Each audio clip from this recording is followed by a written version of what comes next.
වනාන්තරයක ඉඳන් පරීක්ෂණාගාරයකට. අද අපි මේ විග්‍රහයෙන් කතා කරන්නේ ශ්‍රී ලංකාවේ ශාක රාජධානිය ගැන. අපි මේ ගමන පටන් ගන්නේ අපේ රටේ තියෙන අති විශාල ස්වභාවික වනාන්තර වලින්. හැබැයි අපි මේ ගමන අවසන් කරන්නේ අති නවීන විද්‍යාගාරයක් ඇතුලේ. ඉතින් කොහොමද මේ දෙක එකිනෙකට සම්බන්ධ වෙන්නේ? එක පැත්තකින් බලන්න ශ්‍රී ලංකාවේ ශාස්ත්‍රීය ඈත අතීතයේ ඉඳන් එන වනාන්තරයක්. අනිත් පැත්තෙන් සුදු කෝට් ඇඳගත්තු විද්‍යාඥයන් වැඩ කරන පරීක්ෂණාගාරයක්. මේ සම්පූර්ණයෙන් වෙනස් ලෝක දෙක අතර තියෙන සම්බන්ධය මොකක් වෙන්න පුළුවන්ද? අපි මේ ගමන පුරාවටම හොයා බලමු ඒ ගැන. හරි. එහෙනම් අපි අපේ කතාව පටන් ගමු. ලංකාවේ දින ඇත්තටම විශ්මිත වනාන්තර වලින්. මේක හරියට මුළු දිවයින පුරාම එළපු ජීවමාන ලස්සන පළසක් වගේ තමයි. මේ පරිසර පද්ධති දෙකේ තියෙන වෙනස දිහා පොඩ්ඩක් බලන්න. කොච්චර වෙනස්ද? එකක් සිංහරාජය වගේ ඝන හැමතැනම කොළපාට තෙත් කලාපීය වැසි වනාන්තරයක්. අනික තමයි වියලි කලාපයේ දකින්න ලැබෙන්න කටු පඳුරු පිරුණු විරල බිමක්. ඉතින් කොහොමද එකම රටේ මේ වගේ වෙනස් පරිසර දෙකක් හැදෙන්නේ? ඔන්න ඕකට ප්‍රධානම හේතුව තමයි දේශගුණය. තෙත් කලාපීය වනාන්තරවලට අවුරුද්දකට මිලිමීටර් 2500 ඉඳන් 5000ක් දක්වා අධික වර්ෂාවක් ලැබෙනවා. උෂ්ණත්වය සෙල්සියස් අංශක 27ක් විතර වෙනවා. ඉතින් හෝර, නා, දුන් වගේ ගස් එහෙ කොණ්ඩට හේදෙනවා. ඒත් වියලි කලාපයට එනකොට වර්ෂාව මිලිමීටර් 1250ටත් අඩුයි. උෂ්ණත්වයත් සෙල්සියස් 30-35 වගේ ඉහළ අගයක තියෙනවා. ඉතින් ඒ පරිසරයට ඔරොත්තු දෙන මයිලා, අන්දර, කටුපතොක් වගේ ශාක තමයි එහෙ දකින්න ලැබෙන්නේ. නිවර්තන වැසි වනාන්තරයක් කියන්නේ හරියට තට්ටු කීපයකින් හැදුණු ගොඩනැගිල්ලක් වගේ. ඒකට අපි කියනවා ස්ථාරී භවනය කියලා. උඩින්ම මීටර් 45ක් 50ක් විතර උසට අනිත් ගස් ඔක්කොටම උඩින් මතුවෙන ගස් තියෙනවා. ඒක තමයි නේරු ස්ථරය. ඊට යටින් මීටර් 30-45 අතර උසකින් ගස්වල මුදුන් ඔක්කොම එකට එකතු වෙලා ඝන පත්‍ර වලින් හැදුණු වහලක් වගේ තට්ටුවක් හදනවා. ඒකට කියන්නේ වියන් ස්ථරය කියලා. ඊටත් පහලින් යටි වියන වනපස දක්වා තවත් ජීවින්ගෙන් පිරුණු ලෝකයක්ම තියෙනවා. ඔය වගේම වැදගත් තවත් සුවිශේෂී පරිසර පද්ධතියක් තමයි කඩොලාන වනාන්තර. මේවා අපේ රටේ යාපනයේ කල්පිටිය, මන්නාරම වගේ වෙරළාශ්‍රිත ප්‍රදේශවල දකින්න පුළුවන්. මේවා වෙරළ ආරක්ෂා කරන්නත් ලොකු සේවයක් කරනවා. හොඳයි, අපි මෙච්චර වෙලා බැලුවේ ස්වභාව ධර්මය දිහා විතරනේ. දැන් අපි බලමු මිනිස්සු කොහොමද මේ ශාක තමන්ගේ අත්‍යවශ්‍ය දේවල් වලට පාවිච්චි කරන්නේ කියලා.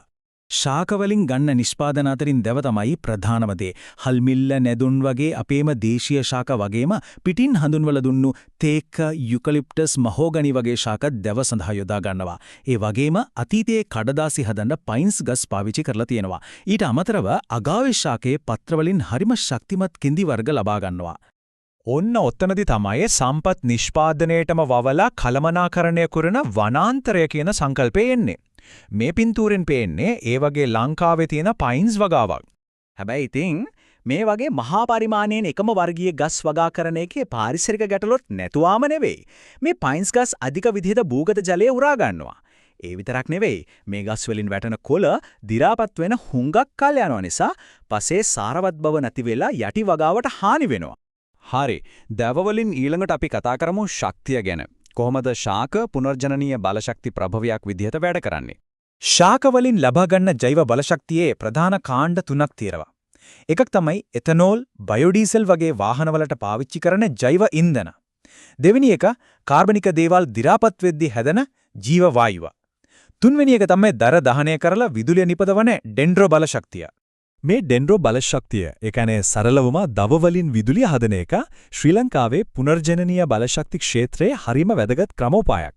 මේ වැඩේට ප්‍රධාන වශයෙන්ම යොදාගන්නේ ග්ලිරිසිඩියා වගේ හරිම වේගෙන් වර්ධනය වෙන ශාක වර්ග. ඉතින් තිරසාර විදියට දර ලබා ගන්න සුදුසු ශාකයක මොනවද තියෙන්න ඕන ලක්ෂණ? එකක් තමයි ඉහළ කැලරි අගයක්. ඒ කියන්නේ පිච්චුනාම ලොකු තාපයක් නිපදවන්න ඕන. දෙවෙනි එක හරිම වේගෙන් ලොකු වෙන්න ඕන. තුන්වෙනි සහ වැදගත්ම දේ කැපුවට පස්සේ ඉතුරු වෙන කඳ කොටසින් ආයෙමත් දළු දාලා හැදෙන්න පුළුවන් වෙන්න ඕන. හරි. දැන් අපි වනාන්තරයේ ඉඳලා සම්පූර්ණයෙන්ම වෙනස් තැනකට යනවා. ඒ තමයි විද්‍යාගාරයක් ඇතුළට. අපි දැන් කතා කරන්න යන්නේ ශාක පටක රෝපණය ගැනයි. මේ නම ඇහුවම ටිකක් සංකීර්ණයි වගේ හිතෙන්න පුළුවන්. ඒත් සරලවම කිව්වොත් ශාක පටක රෝපණය කියන්නේ ශාකයක සෛල පටක වගේ පුංචි කොටසක් අරගෙන ඒක පෝෂක දාපු මාධ්‍යයක් උඩ කිසිම විෂ බීජයක් නැති පරිසරයක වර්ධනය කරලා සම්පූර්ණ අලුත් පැලයක් හදන තාක්ෂණයට. මේ ක්‍රියාවලිය තේරුම් ගන්න අපිට වචන දෙකක් ගැන දැනගන්නම වෙනවා. එකක් තමයි පූර්වකය. ඒ කියන්නේ අපි අර පැලේ හදන්න ශාකයෙන් ලබා ගන්න පුංචි කෑල්ලම්. අනිත් එක තමයි කිනිකය. ඒ කියන්නේ අර පූර්වකය මත වර්ධනය වෙන තාම මුල්, කඳ, කොළ කියලා වෙන් වෙලා නැති සෛල ගොඩක්. ඉතින් කොහොමද මේ වැඩේ සිද්ධ වෙන්නේ? මුලින්ම නිරෝගී පූර්වකයක් අපි හිතමු අංකුරයක් කියලා ඒක තෝරගන්නවා. ඊට පස්සේ ඒකේ මතු පිට විෂ බීජ වලින් හොඳට පිරිසිදු කරනවා. ඊළඟට ඒක පෝෂක දාපු ජෙලි එකක් වගේ මාධ්‍යයක් උඩ තියලා පාලනය කරපු පරිසරයක වර්ධනය වෙන්න තියෙනවා. අර මාධ්‍යයේ තියෙන හෝමෝන නිසා මේකෙන් අලුත් පැලෑටියක් හැදෙන්න පටන් ගන්නවා. මෙතන තියෙන හරිම පුදුම හිතන කාරණය තමයි මේක. ඔක්සින් කියන එකම හෝමෝනයේ සාන්ද්‍රණය පොඩ්ඩක් වෙනස් කරලා සම්පූර්ණයෙන්ම වෙනස් ප්‍රතිඵල දෙකක් ගන්න පුළුවන්. ඔක්සින් සාන්ද්‍රණය අඩු ප්‍රමාණයක් දැම්මොත් මුල් වර්ධනය වෙනවා.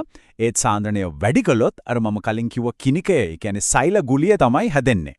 මේ පැලේට කන්න දෙන පෝෂක මාධ්‍යයේ ඒ කියන්නේ අර ජෙලි එකේ වටෝරුව ඇතුලේ මොනවද තියෙන්නේ?